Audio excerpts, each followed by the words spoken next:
Welcome to Radical Responsibility, the podcast dedicated to ridding the world of blame and shame, where we explore the issues you care about from a unique perspective. 100% ownership for each and every circumstance we face in life, day in and day out. Hi, Fleet Mall here for the Radical Responsibility podcast, and I'm here today with Miles Kessler. How you doing, Miles? Very good, Fleet. It's great to be with you again. Great. Yeah, again, great to be with you. I really enjoyed the recent summit that you put together. We'll talk about that in a little bit. And but again, just for our audience, this is the Radical Responsibility podcast, where we work to actualize abundance, love, and success in our lives, to rid the world of shame and blame, and work together for positive social change from a different perspective than the all too dominant shame and blame perspective. Amen. So I'm really excited. Yeah, great. That's great. Great. So I'm here with Miles Kessler today, and I'm going to tell you a little bit about Miles first. So Miles is an American teacher of Aikido, 6th Dan level. He's also a teacher of meditation and integral practice. We'll talk about that. He is a dual lineage holder in both the Iwama tradition of Aikido and the Burmese Mahasi tradition of meditation, mindfulness meditation. He lived in Japan for 8 years, where he studied Aikido full-time at the famous Iwama Dojo under the guidance of the late Saito Sensei. After leaving Japan, Miles continued exploring the depths of consciousness, spending 3 years on an intensive Vipassana meditation retreats in Burma and Nepal. He was mentored through the Progress of Insight under the guidance of the late U Pandita in Burma and Sayadaw Vivekananda in Nepal. Miles has lived in Israel since 2006, where he founded the Integral Dojo in Tel Aviv and the Integral Dojo online. He is also the founder and director of the NPO, Aikido Without Borders, which builds bridges of mutual understanding by bringing Israelis and Palestinians through the martial art of Aikido. Miles is an innovative teacher, having created and developed several online trainings such as meditation for Aikidoka. Am I saying that right? Aikidoka, yeah. Aikidoka, yeah. Evolution of Response and the Meditation Discovery Cycle.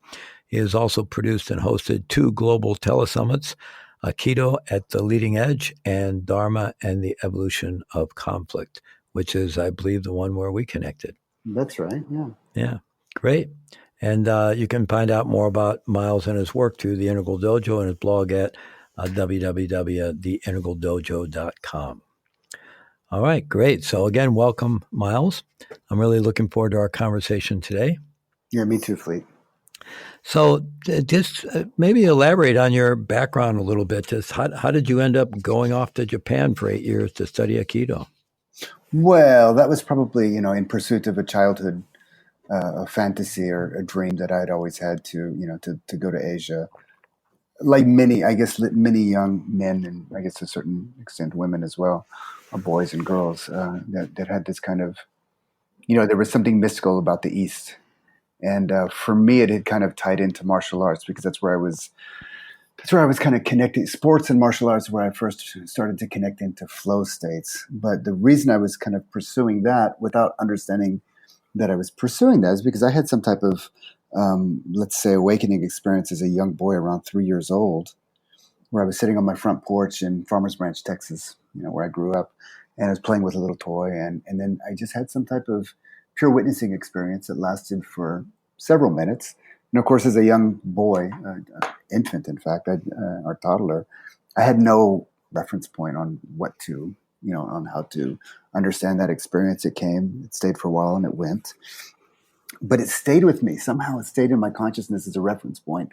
And, when I was just growing up and not necessarily feeling at one with everything, it's something that I always felt like I just knew inside of me, Fleet, that there was some type of inner state of impeccability, perfection that was attainable. And and this is all me explaining it. Of course, as a child, I didn't have, I couldn't even articulate what I was feeling. You hadn't written essays on the subject. No, at that not point. at all. But I did. But I did. But I was outside playing a lot, and I loved sports. And I just found myself falling into these states of flow a lot when I was doing sports and some type of physical play. So that became a major pursuit for me. And, I went through school, the school years in high school. And then shortly, I guess around 22, I was able to I found an Aikido school because I'd done a bunch of martial arts when I was a kid. But then I found an Aikido school. First time studied the martial art of Aikido at 22. And then at 25, I managed to save up money and go off to Japan. And, in a way, the rest is history. I went there for a year, but I ended up staying for 8 years. I was teaching English to support my lifestyle, about 15 hours a week. And then I was just practicing Aikido full time and, really pursuing. At the time, I was excelling on the physical kind of gross body level, but I realized towards the end of that 8 years that what I was seeking was the spiritual promise that was at Aikido's core. And there was something about the loop that I was practicing in that I wasn't getting that. And that's why I decided to kind of shift gears a little bit and go more for a spiritual practice.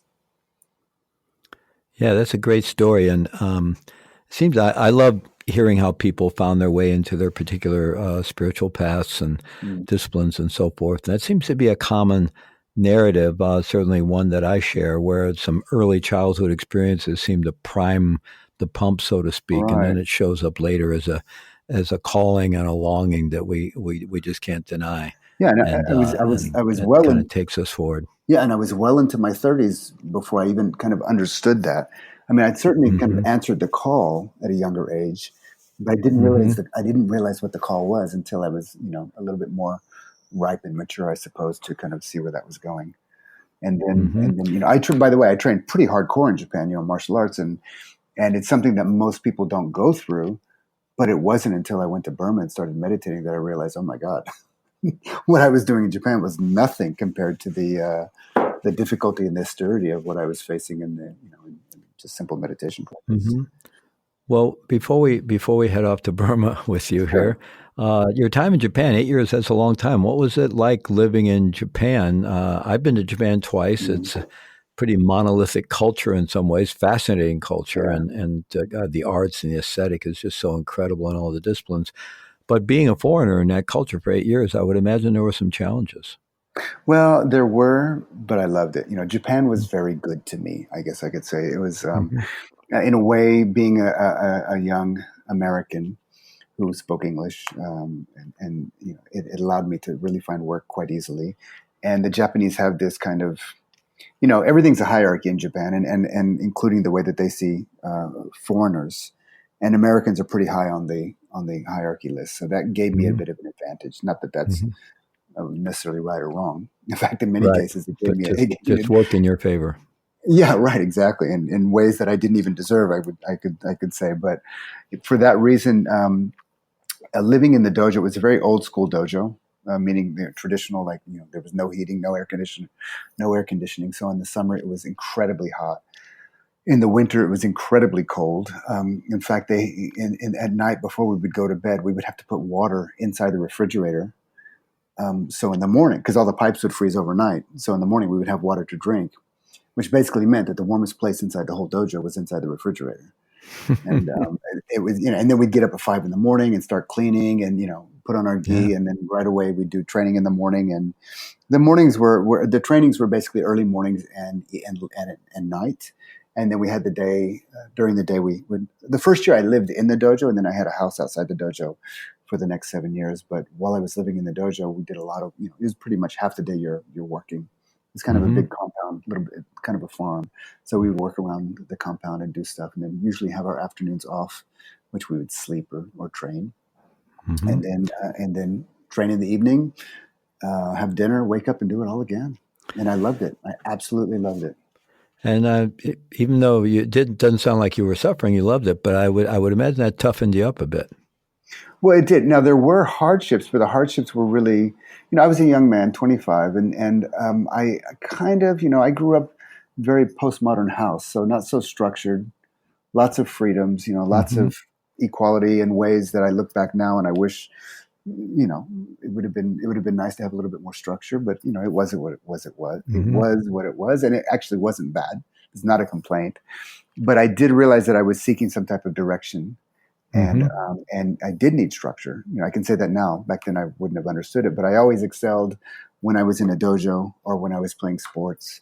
And then in Japan, I just happened to, like I said, since I was a child, I fantasized about the culture. So I just went. I was like a fish in the water. I studied Japanese pretty much full on and learned the culture, learned the language, learned the ways to be, and I rejected my American / Texas culture, where I'm from, Dallas, Texas, and I became Japanese. And, as they say in Japan, I was more Japanese than Japanese, to the point of that I would annoy other foreigners when they would come because I would be acting Japanese.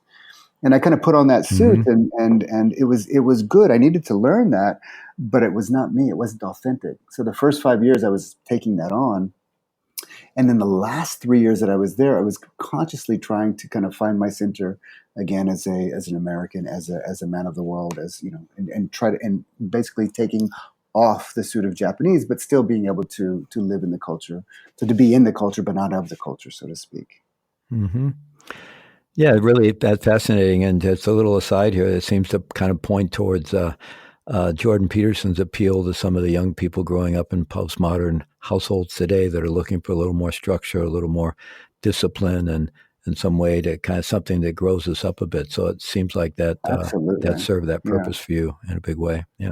Yeah. And I guess if I give a little bit more, my father and mother separated when I was 2. And then when I was about 6, my father actually got in trouble with the law for marijuana. Something, I guess you can relate to that. It wasn't a major thing, but he basically got, busted for a certain amount of pot. And he had to make a choice. He got out on bail and he had to make a choice and that was back in Texas, back in the 60s. So, you do time or you go to Canada. He went to Canada. Mm-hmm. So my father figure was actually gone for a couple of years. I didn't see him at all. But then I every summer from about 8 on, I would spend the summer vacations with him. But still, I was missing that figure in my life pretty much as I was growing up. And all of my teachers were these kind of strong, masculine father-type figures, in sports and martial arts. Mm-hmm. So after Japan, did you go directly to Southeast Asia to begin studying with the Burmese? And what did you study? Strictly mostly Burmese teachers, right? Yeah, pretty much. It was interesting, Fleet. I was very inspired. I'd already started meditating in Japan, and I did a little bit of Zen, but something about the Zen that just didn't draw me. Although it's everywhere in Japanese culture, and I deeply respect it. But just the practice itself didn't draw me as much as Vipassana. I was reading a lot of books, books by Jack Kornfield, Joseph Goldstein, and I was very, very inspired by them and their stories of practicing in Southeast Asia. And so I basically went to look for their teacher. And, on the way, I went to New Zealand to teach Aikido for a couple of months. And I did stay in a monastery there for a while, but I had a very interesting experience, Fleet. It was one of the Ajahn Chahs, the Thai forest tradition. And it was completely inhabited by monks, but they were all Westerners and supported by Asians. So, and I just spent 8 years in Asia, and I knew what it was to be a Westerner in Asia, taking on the persona of Asia, to become Asian, to kind of assimilate that learning. And I noticed something really interesting in this monastery. It's a great monastery, beautiful monks. They're all beautiful. It was really beautiful practice. But I noticed that all the monks were kind of doing in a Buddhist way what I did when I went to Japan, but in a Japanese Aikido way. In other words, they were taking on the cultural tradition. They were taking on the robes, of course, and the rules of, the monastic rules, and not to judge them because they were all really, serious Buddhist practitioners, but there was a certain there was something that wasn't authentic. And what I realized is like, okay, I'm definitely interested in Buddhism and the Buddhist path, but I'm not interested in becoming a Buddhist, so to speak, and taking on another persona. So when I found my way to Burma, I went to Sayadaw Pandita in Yangon or Rangoon, Burma. And the first question I asked him, I says, what is it, what does it mean to be a Buddhist? And I had no idea really who Pandita was at that time, but he's quite a was quite a formidable teacher and really brilliant teacher. And he actually satisfied me completely. He said that, there's many people that are Buddhist in name only, so-called nominal Buddhists. And he says, you just look around Burma, there's people that are coming to the monasteries and giving offerings and donations and saying the prayers and chanting, but they don't sit down and meditate. They're not doing the mindfulness practice. They're not doing satipatthana. And that, at least from the Theravada tradition, it was the story of the Buddha after he awakened, when he was on his way to give the first teaching, to set the wheel of the Dharma in motion. He met a man, and he was already awakened. He was the Buddha, and he met a man, and the man saw him. He said, "Oh my God, you're interesting. Who are you?" And he said, "I'm the Buddha." And this man said, "Well, maybe you are, maybe you aren't. That's interesting." And he went along his way. So now this guy could have been the first person to receive the Dharma from the Buddha, but since he didn't hear the Dharma, he didn't see the Buddha. And because he didn't see the Buddha, poor guy, as the story goes, he died. And it took like several more lifetimes before he had a chance to come into contact with the Dharma again, practice, and become enlightened. Be that as it may, that's how these stories go, as you know. But his whole point was, you can be face to face with the Buddha, but if you don't see the Dharma, you're not Buddhist. It doesn't mean anything. You can put on the robes, you can do the chants, you can do the offerings, you can take on all the trappings of Buddhism, but unless you see the Dharma, which means, as you sit down, practice, and whatever, not just sit down, but there's many ways to practice. Let's just say you sit down, you practice mindfulness, watching the breath, watching what's arising, what's passing away. And through that process, over time, you will progress through the stages of insight, and you'll gradually begin to see the Dharma directly in your own life. And then, and only then, when you fully see the Dharma, do you actually see the Buddha. And then, according to Pandita, they said that's a true Buddhist. Is that it's from That's great. And there's a saying in one of the Zen lineages, common Zen lineages, that Dharma is rarely encountered and even more rarely perceived. Oh, that's so amazing, isn't it true? It's amazing. And again, there's no judgment for anybody wherever that some people actually take on the robes and it's them. It's like they were born to do that. Other people, it's like we're wearing somebody else's clothes. Right. And that's all fine because, ultimately it has to be from the inside out. And U Pandita, just for our listeners, U Pandita was one of the principal teachers of Joseph Goldstein and Jack Kornfield. Is that correct? Yeah, he was the successor of the late Mahasi Sayadaw. Exactly, right. And when they opened IMS, when Jack and Joseph and Sharon Salzberg also, right, who I don't know them personally, by the way. When they opened IMS, as I understood, they brought Mahasi Sayadaw out, who was one of their teachers, directly or indirectly.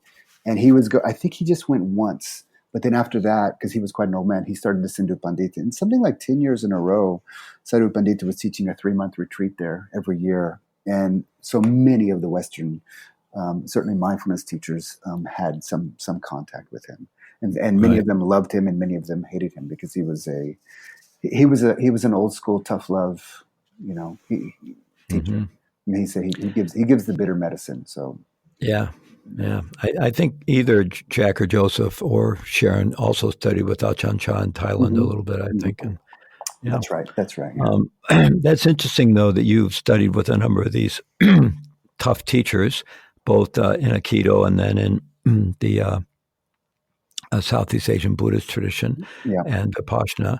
And, it's something I really value in my own life. My first principal teacher was Chogyam Trungpa Rinpoche, who was an amazing Tibetan teacher and quite tough. And I got to experience some tough Zen teachers. And, that's kind of my lineage background. And it's not very popular these days.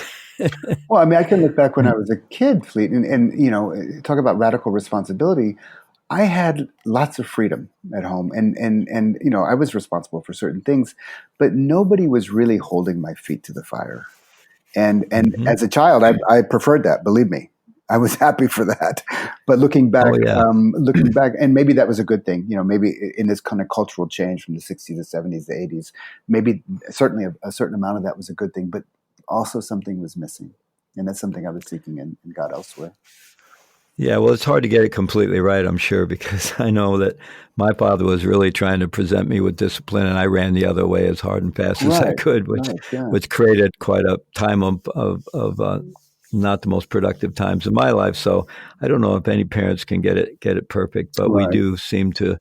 There seems to be this need for some freedom so we can actually actualize ourselves and develop, but within some structure and some boundaries and something to someone to emulate in some way, something to look to, right? Yes, yeah.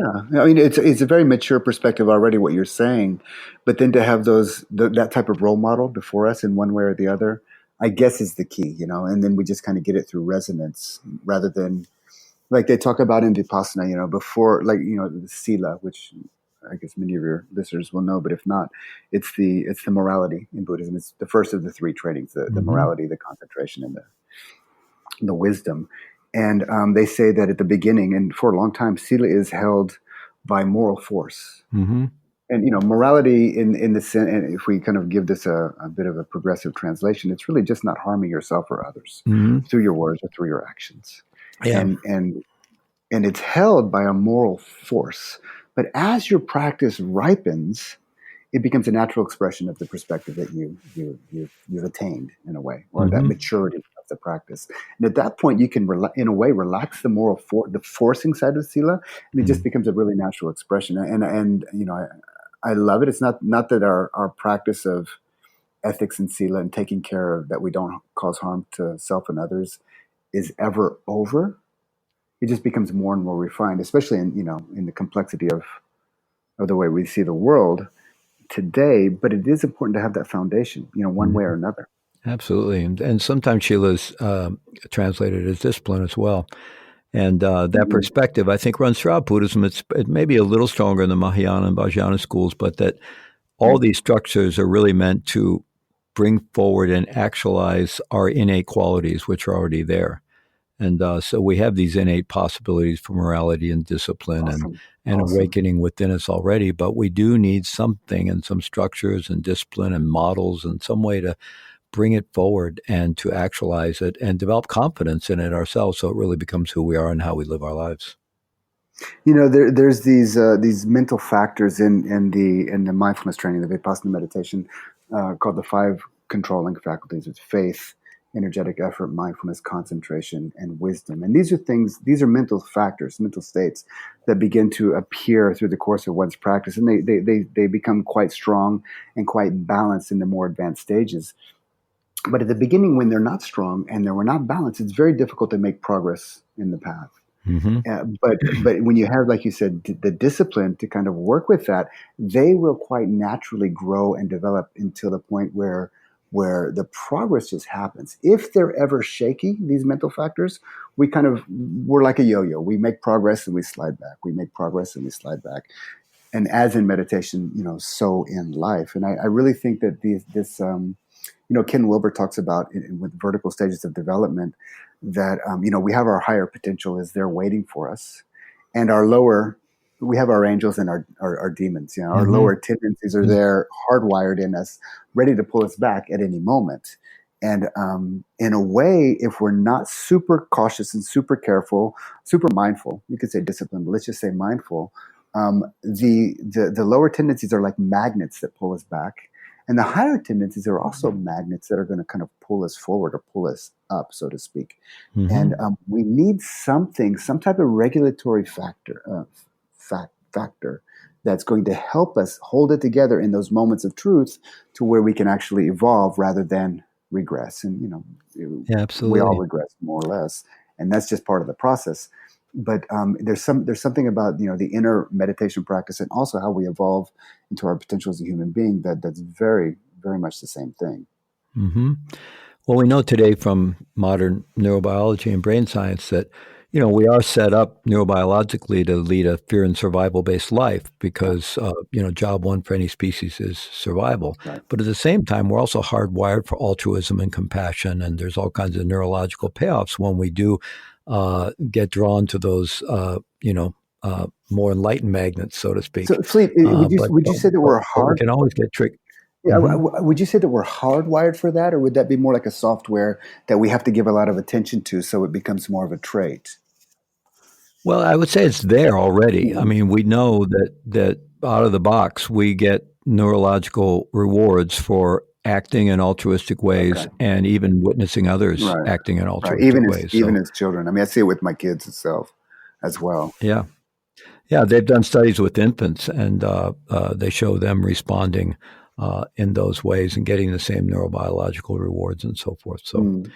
Um, so at any rate, but again, I think what we're talking about, it without some kind of structure and some kind of discipline and something to emulate and some models for our life, it's going to be pretty tough to escape those lower magnets, to drop into fear and survival based behaviors and coping mechanisms. And generally, as human beings, when absent fear, we're pretty well behaved. If you really look out at life and what the vast majority of people do every day, we get up in the morning, we do our best to take care of ourselves, our Right. children, our Yeah. families. We queue up at the well or the market, and Mm. we drive on the right side of the road. And as long as fear doesn't set in, we're pretty naturally collaborative and cooperative and Mm. partnering. But if fear sets in, then of course, all kinds of things can happen. Yeah. Well. So it's that self-regulating capacity to stay within our and broaden our window of tolerance, where we're in that resilient zone, so that we're Right. not so prone to get trapped into those fear and survival based patterns, right? And we can act from our best self and from that more resilient place. Well, I very much experienced that here in Israel because it's Israel proper, as opposed to the West Bank, is pretty stable these days and pretty secure. Unfortunately for the Palestinians, because their plight is just getting worse because the security is getting stronger here, and that means their situation is getting worse. That's a whole other topic. But whenever there is, the first several years I was here, there was regular conflicts, and there were a few times over the years that sirens would go off here in Tel Aviv, which basically meant that the missiles were coming. And none of them. I never saw anything horrific, but still, it doesn't take much to get your survival instincts up. And unlike I guess certain Israelis and for sure Palestinians, I don't have any PTSD from the conflict per se because I was never really on the front line of anything horrific. But the sirens going off is still something. And there was about a 5-year period where we didn't have any sirens at all. And then, in fact, just before I started the last telesummit on Dharma and the evolution of conflict, there was something happened in Gaza. A few missiles were shot towards Tel Aviv. The sirens were on off. About 9 p.m. I was in bed with my 5-year-old daughter, reading her a story.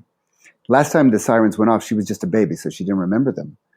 And right away, I'm like, I guess I stiffen up a little bit. And she says, "Daddy, what is that?" And I said, "Well, it's the sirens." She said, "But what is it?" I said, "Well, it means the missiles are coming." And she says, and then she says to me, she says, "Daddy, what are missiles?" And it was like, in that moment, it's like kind of the loss of innocence. Nothing happened. Nothing was here. Down in Gaza, horrible stuff happened with the reprisals. But it sticks with you. And then just a few weeks ago, I was teaching a seminar in Switzerland, and I'm sitting in a Starbucks in front of the station in Vevey, Switzerland, kind of the most idyllic setting you could imagine in a very affluent country. And I was next to the train station, and there was an old steam locomotive train went by, and it blew its whistle. And right away, I feel myself stiffen up because the whistle sounded like the sirens. I'm thinking, my first instinct is, why is there sirens in Switzerland? And then I realized it was just a train. But it does affect you. It does leave a mark on your nervous system. Well, let alone missiles and sirens. Somebody looking cross-eyed at us in a business meeting is enough to kick in our fear and survival-based neurobiology. So it's really just part of the human condition. And I think the kind of training that you've been doing, that many of us do, allows us to be in that more resilient place where we're less prone to having that part of our biology running the show all day long. And I like you mentioned Wilber's, depiction of vertical evolution, and I like his very simple depiction of articulating his. I think it's wake up, grow up, clean up, and show Right.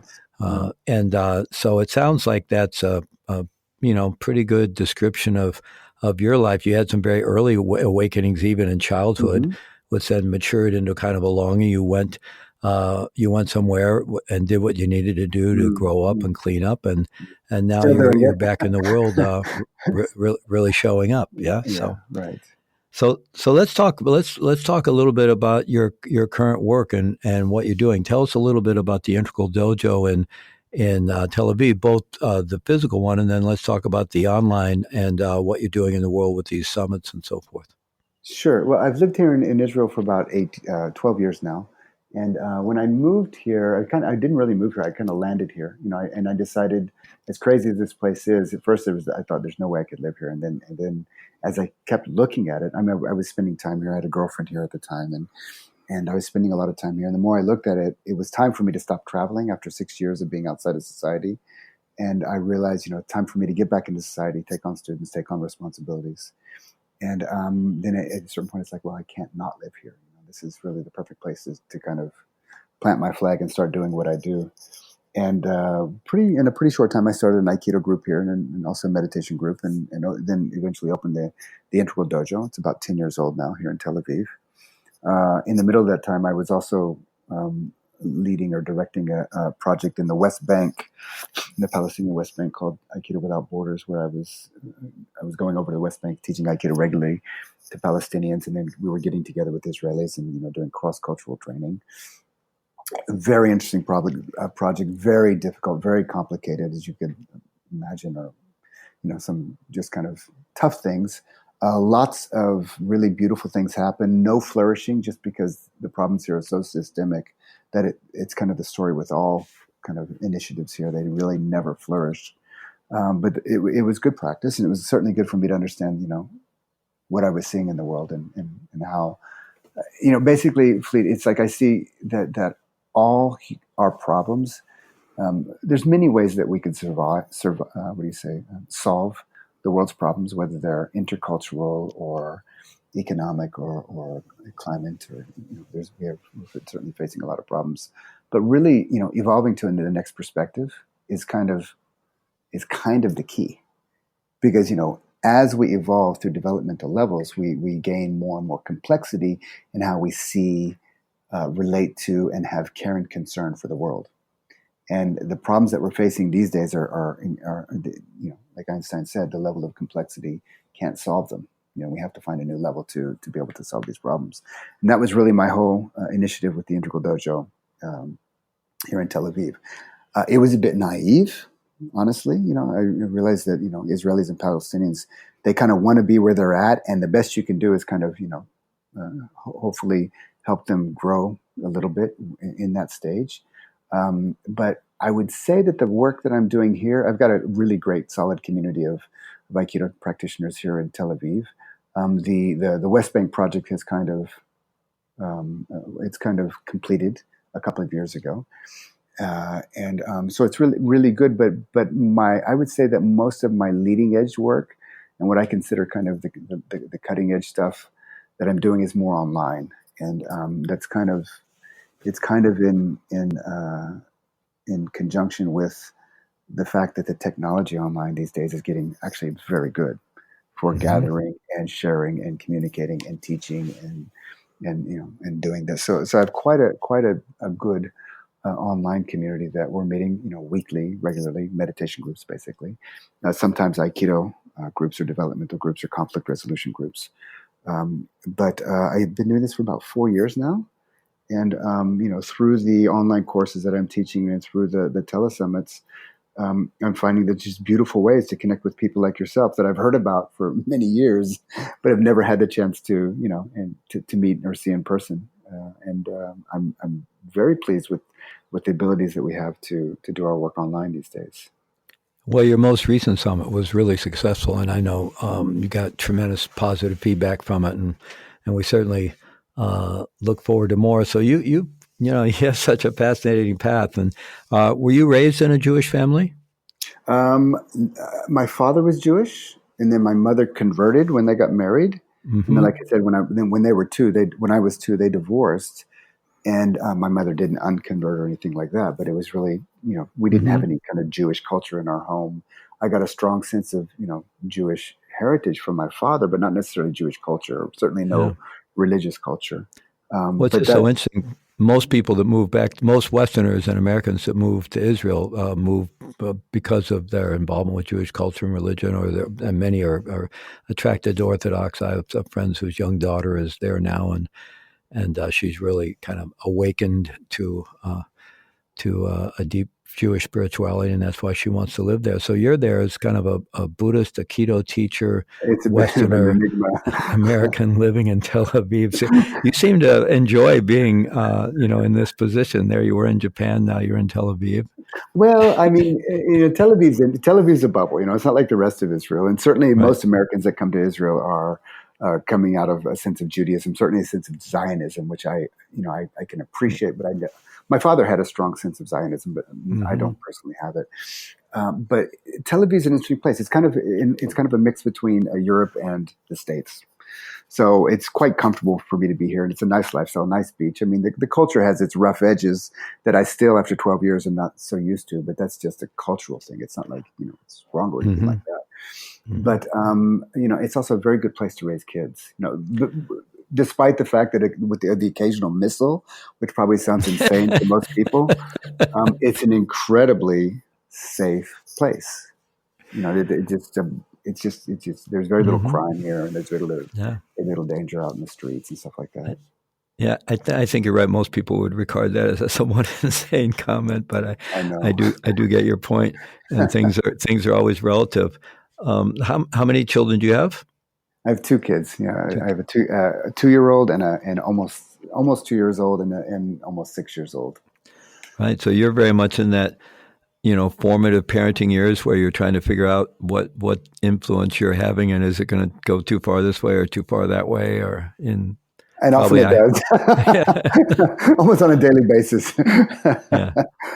I suspect you've made some peace with the fact that you're never going to get it perfectly right. Well, I have, and this is where, love is just the key. You just make sure you give them love and proper holding, and to the best of your ability, and a lot of forgiveness to go around. But at the same time, it's easy for me to bring in more of a firm direction.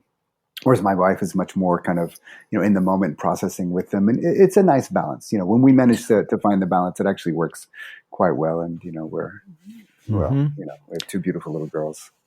Wonderful. So there you are in Tel Aviv, and somehow now reaching out and impacting the world and in the West. I don't know how international your summit reached, but certainly a big audience here in the West. And so odd place to do that from, but that's one of the miracles of our interconnected world today. And of course you have the roots here in America. So, and the connections. So let's talk about the more recent summit you did and this integral perspective on conflict and what you're really trying to bring forward with that. Well, conflict is for the most part, because of our biological conditioning, like you were mentioning before, we are hardwired to survive. Like that's our primal, basic hardwiring. And because of this, most conflicts are zero sum rather than dialectical. It's win lose. I'm right, you're wrong. And it's just a zero sum game. The best you can do from that perspective is agree to disagree, which in a way it's still zero sum, Fleet, because if you and I agree to disagree, you go over there with your opinion, I go over here with my opinion, and I'm 50% satisfied because I'm not arguing with you anymore, but I'm not completely satisfied because we didn't really join. We didn't bond together under whatever we believe. So agreeing to disagree is certainly better than zero, one winning and one losing, but it's still in that kind of zero sum framework. Mm-hmm. So moving from this kind of zero sum hardwired way of that we all have when we're faced with conflict, or we're faced with stress, or we're faced with some type of difficulty in relationship to others, or even the animal kingdom for that matter. There is a way to evolve, and I use that word intentionally, to a positive sum. And to be able to do that, we have to not only be able to kind of be really dropped into my own subjectivity and give space, with mindfulness, give space to all of my survival instincts that come up in the midst of stress and conflict. Rather than acting or speaking from them, I give it a container of mindfulness so they can come, do their thing, and then pass away, go back to where they came from. And And then I have to, once I kind of have that ability, then I can actually start to, when I'm fine-tuned to my own interior, then I kind of pick up this natural ability to be fine-tuned to another person's own interior. So let's say if I'm traumatized, or if I'm injured, or if I'm wounded internally, or even physically, if I have a problem in my shoulder, and it's been blocked there for, let's say, 5 years. In the practice of Aikido, for example, I can't be sensitive to the shoulder in another person because I can't be sensitive to the shoulder in myself. So it's the same thing with all of our emotional, psychological wounds. If if we haven't processed that stuff, we'll never be able to relate to it in another person. So once I've kind of done a certain amount of interior work on my own, then I can start to kind of become sensitive to the interiors of the other, and in a way intuitive. I wouldn't say psychic, but I would just say intuitive to others. And that's actually when I begin to take on not just subjectivity, not just objectivity, but intersubjectivity. Now, when one intersubjective person, now that's something that's important to move into the positive sum, but it takes two to tango. When one person has a certain amount of intersubjectivity who meets another person who also has a certain amount of intersubjectivity, and we come together, or we have the capacity to shift into that intersubjectivity when conflict comes up. And remember, when conflict comes up, all the bells and whistles also get triggered right away. So when conflict comes up, we have to have the capacity to in a way, work with our own shit, forgive the term, and be aware that the other person is also working with theirs. And then when we connect in that way, then and only then can we actually begin to move into some type of solution that is positive sum. And in a way, that's what this whole kind of conference was about. I believe it was Hegel has this beautiful quote that truth is merely the emerging dialectic. So for you and I to be in a dialectic, we have to have some type of intersubjectivity. And then any conflict that comes up is just, it self-liberates, it resolves itself, because the conflict always wants to move towards wholeness. That's kind of a phenomenological fact, that conflict, when two boundaries rub up against each other, they want to naturally begin to organize towards wholeness. It's you and I. And by wholeness, you might mean integration. Some integration, exactly. Yeah, wholeness, yeah. Well, the system is reorganizing. The environment, or the system, or the ecology, or whatever, is reorganizing into equilibrium, into balance. Mm-hmm. And for you and I to do that, the only thing that stops that from happening between you and I, or when we're in conflict, is our survival instincts, which are the opposite of that, to protect and preserve. So of course we need to protect and preserve. You talk about this a lot also in your radical responsibility.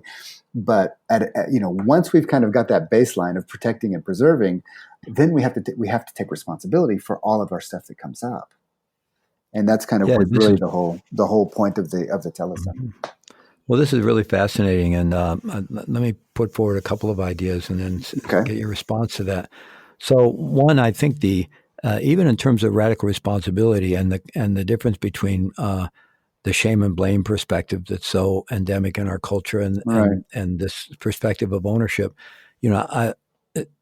most of us operate under the illusion that we're skin encapsulated beings, right? And that our whole being stops with our skin, even though we intuitively know different. We have experiences all the time. Yeah. But the more we can acknowledge that even our sense of self, the self-construct that we have, the psychological self-construct, is really exists in an intersubjective field. And one of the ways that becomes really clear to us is anytime we experience a really significant loss, and I've had a number of them in my life. Yeah. And the whole process of grieving is our self-structure that exists not just inside our brain or inside our head, but exists in this intersubjective field, needing to reorganize itself when we've lost, this one person that was really a key part of our self-structure is gone in a loss and a death like that, or a loss of a relationship.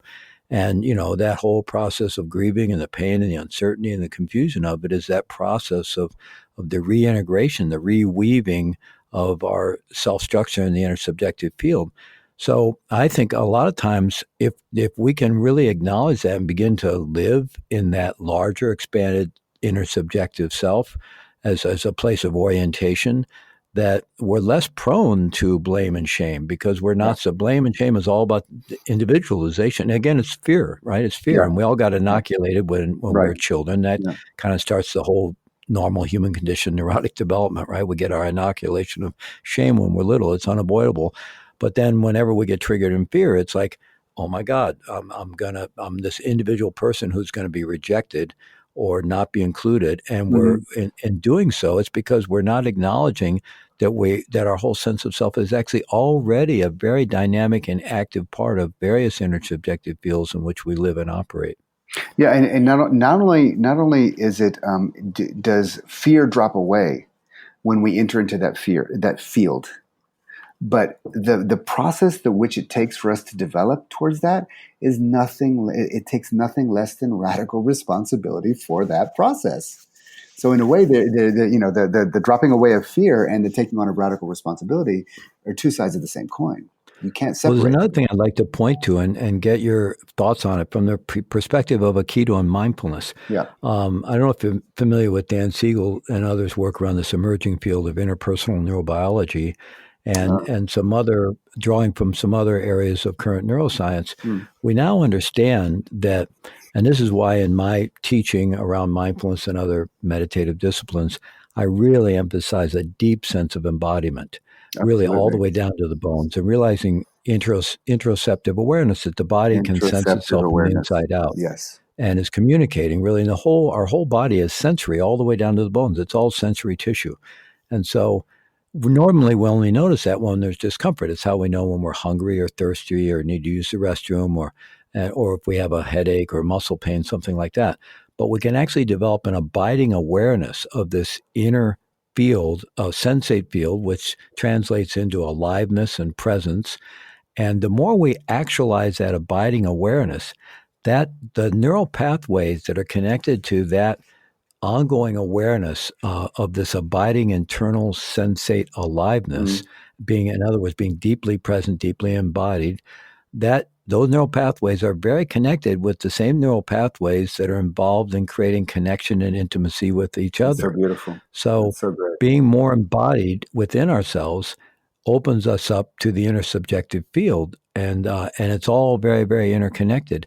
And so that's why I'm emphasizing embodiment and really everything I teach these days. So I'm wondering about your experience, because I would think Aikido, unless somebody was just really practicing it in a kind of superficial sport way, but I would think Aikido takes you into deep embodiment. And then when you combine that with your Vipassana training in Burma, I would think that that's a big part of your experience. Absolutely. And the thing is, Aikido, it's an embodiment practice, from beginning to end. We don't, there's a certain amount of teaching and talking, but it's really about practicing. And, it is, Aikido, by the way, is the only 100% life-affirming martial art. That means that the design and the philosophy and the intention, the path we walk is not to damage another person, harm another person, where other martial arts they certainly can rise to the level of a beautiful art, but they're still breaking a bone here or cracking a nose there or, beating the other person.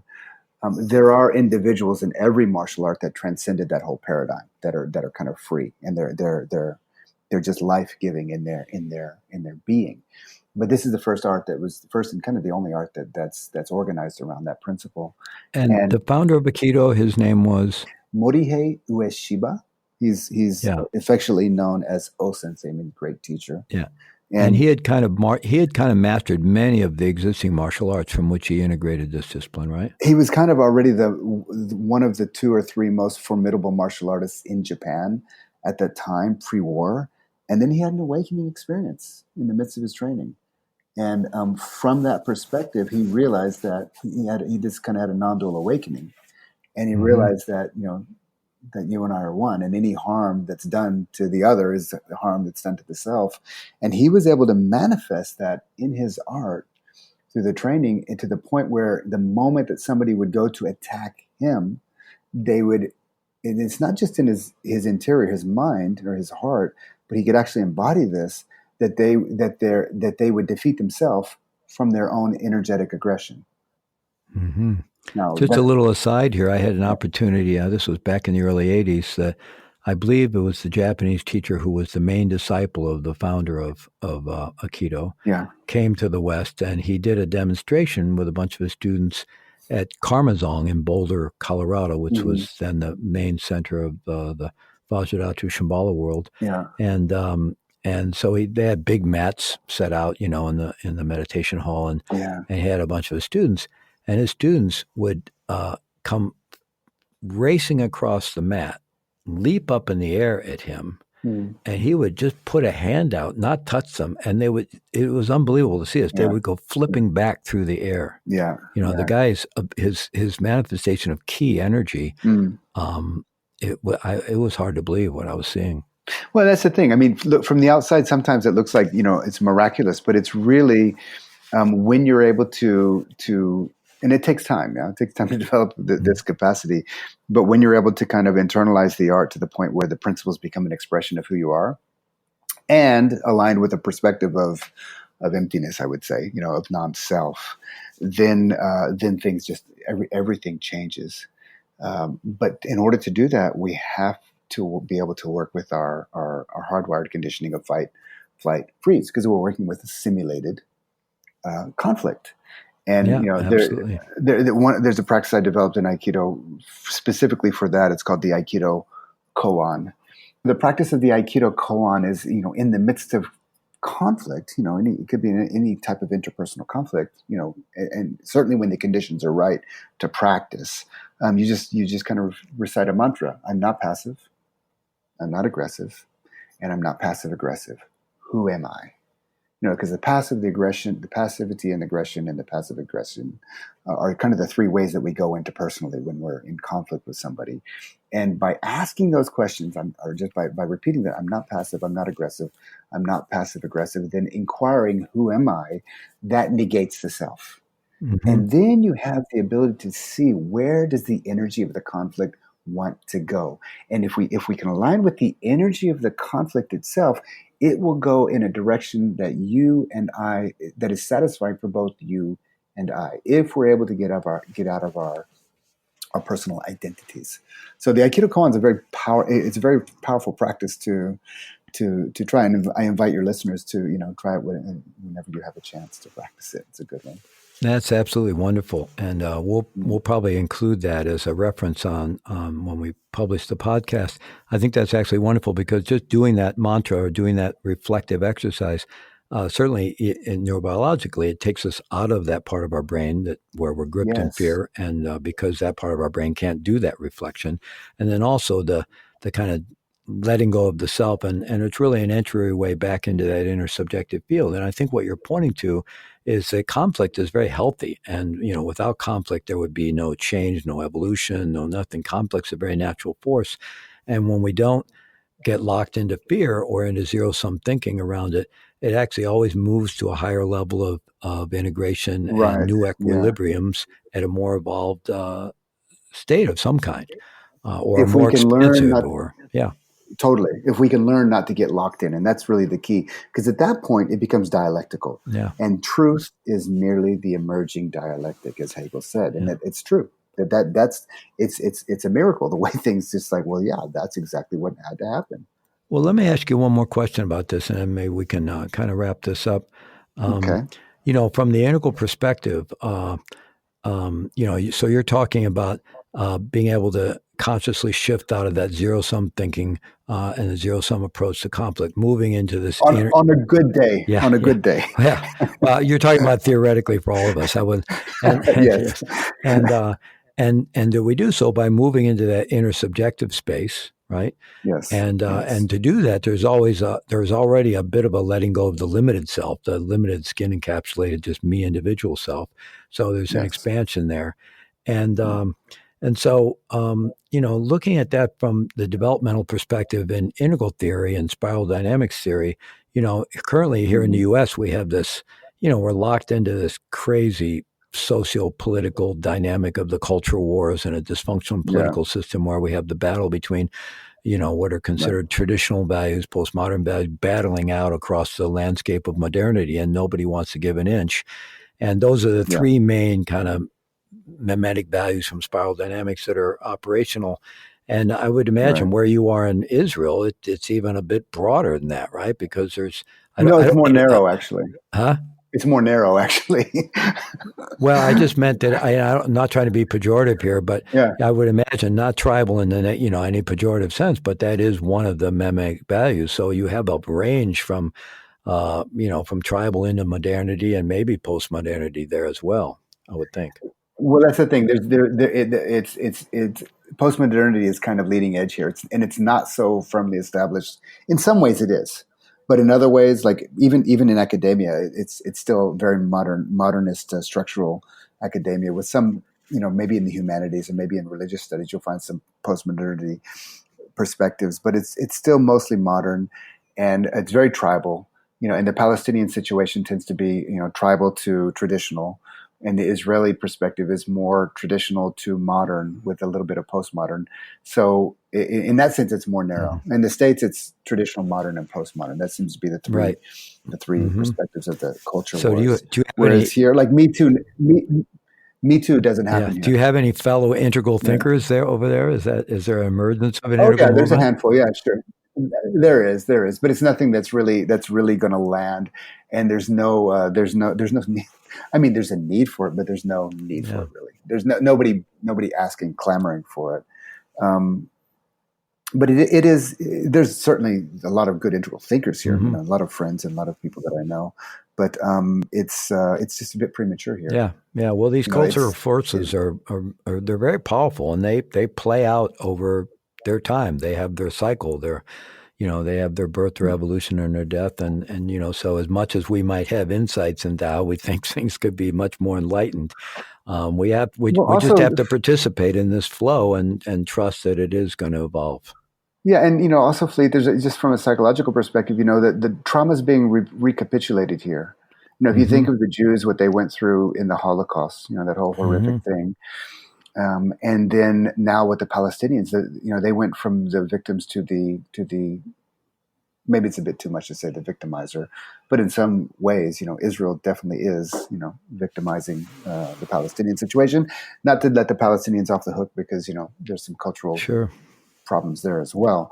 But it's there's a really kind of spiraling cycle here that just repeats. Mm-hmm. History is Yeah. repeating itself again and again. Well, when I teach the drama triangle, which has Cartman's drama Mm. triangle, which plays a major role in my radical responsibility model, I'm Yeah, often using the Middle East. I should apologize for doing that, but I'm often using it. It's not hard to make the connections between, that longstanding conflict, the Israel-Palestine conflict, and then 9/11 and wars in Iraq and Afghanistan and now Syria, and it's just this never-ending triangulation. And anytime we see people moving into any kind of persecuting, um, abusive behavior, you can guarantee that came out of some experience of oh, victimization. absolutely, yeah, And then once you have the thing is when you have people locked into that polarity, they usually bring in a third force, and then you have the triangle, right? So the U.S.'s involvement in the Israel-Palestine conflict, or other nation states that involved right, in yeah, different yeah, ways, a lot of proxies it's here. just it just creates this never-ending triangulation, and these once it starts spinning, it's just a toxic black hole that draws people and energy and destruction into it, and then spins off other drama triangles. And the way out, really, I think, number one for me is the more we can train individuals to embrace some kind of a real ownership for their own experience, their own body, their own state of mind, their own capacity to self-regulate themselves into the resilient zone. Like the more human beings who have that ability, I think is huge. And then to get this larger developmental perspective into our thinking and into our politics, where people can see beyond this, kind of zero sum thinking where neither side wants to give an inch, right? So the more we can, evolve this integral perspective, but I think it also comes down to individuals who have the capacity to self regulate. Because we could be, what are some of they keep changing the colors in spiral dynamics, at least the integral folks do, and so I don't know what Yeah, teal or what they consider one of the higher second integral tiers. Yeah, perspectives that yeah, yeah. But you might be up there, on your best days, but fear grips you and you're back down in red meme or purple meme. Absolutely. Yeah. I mean, you can go right down. So to me, a real key is our capacity to self-regulate. And of course, that's Yeah. a big part of your work through Aikido and Yeah. mindfulness Totally. and my work as well. So maybe that's a good place to end, and just reminding people. I love that kind of self-reflective mantra exercise. Would you just repeat that one more time? The Aikido Because I think koan. it's a great self-regulation tool. Yes, the Aikido koan. Right. So basically, whenever you're triggered or whenever you're in the midst of a conflict, by the way, when you're triggered, being triggered is a good thing. The whole idea with trigger warnings, maybe we're getting off track here, but it kind of goes counter to cognitive behavioral therapy, where, if you have a past trauma, you incrementally, like small doses of that, help you get closer to the original trauma to heal it. So the whole idea of trigger warnings is a little bit antithetical to this. We don't want, and it's also not being radically responsible as far as I'm concerned. But I completely agree with you, and I love there's a movement called anti-fragility training now, which is actually that's trying great. to help people become more resilient instead of becoming more fragile. Yeah, beautiful. And not to say that we shouldn't take care of the wounded parts of the self. And I know you do a lot of that. Yeah, absolutely. I mean, I wish we could train people. We all want to aspire to be more sensitive, to be kinder, to be more skillful in the relational sphere. But when you talk about trigger warnings, microaggressions, that's like turning it into an indictment. Like, oh, you did something wrong. You did this bad thing, right? Exactly. So it's just a different perspective. We're back in that, and we're back in that cycle again. Yeah. So to help us get out of the cycle, help us to get out of that closed loop, the Aikido koan is just one practice, of many amazing practices. And whenever you find yourself, for your listeners, whenever you may find yourself in the midst of a conflict or being triggered or something's coming up, a difficult situation, a challenge, center yourself, stop, turn in, and just kind of repeat to yourself, I'm not passive. Of course, we can be very passive, but you say, I'm not passive. I'm not aggressive, even though we can be aggressive, often are. I'm not aggressive, and I'm not passive aggressive. So there's the three words, and then there's the inquiry. I'm not passive. I'm not aggressive. I'm not passive aggressive. Who am I? Mm-hmm. And then stay open to the energy that's meeting in the midst of the conflict and see where it wants to go. That's wonderful. Well, who am I, traditionally across many cultures and many traditions, is probably the principal and deepest spiritual question. Who am I? What are we doing here? Right. Yeah, but that's just taking that deeper and deeper, and the deeper it goes, the more it expands at the same time into that intersubjective field. So this has been great, Miles. I really appreciate your work and look forward to your next summit. Do you have another summit planned? I do, but I need to recover first. My wife won't let me do one too soon. She said I got to take a little more time before I do the next one. Okay, great. So I do have a lot of online training that I'm doing, and people can find out about that at theintegraldojo.com. I even have a special a chart I would like to offer to your listeners called the evolution of response. It talks about these vertical, what conflict looks like from different developmental altitudes, and that's you can. I put the link. I think I sent you the link. We're going to post that with the podcast, and so that'll be your gift to all of our listeners. Thank you so much. Great. Free download, and also congratulations on your book, Radical Responsibility, and especially your new podcast. It's awesome. It's a beautiful medium for you. So I'm really happy to be part of it, and I'm going to be looking forward to being one of your followers in the future. Well, and we hope to have you back on to talk about some of your work as you continue to evolve it. So great to be with you, and have a great day there. Or it's probably almost evening in Tel Aviv, I guess, right? Yeah. Time to go home and be with my girls. Okay. All right. Take care, Miles. All right, Fleet. Thanks. Take care.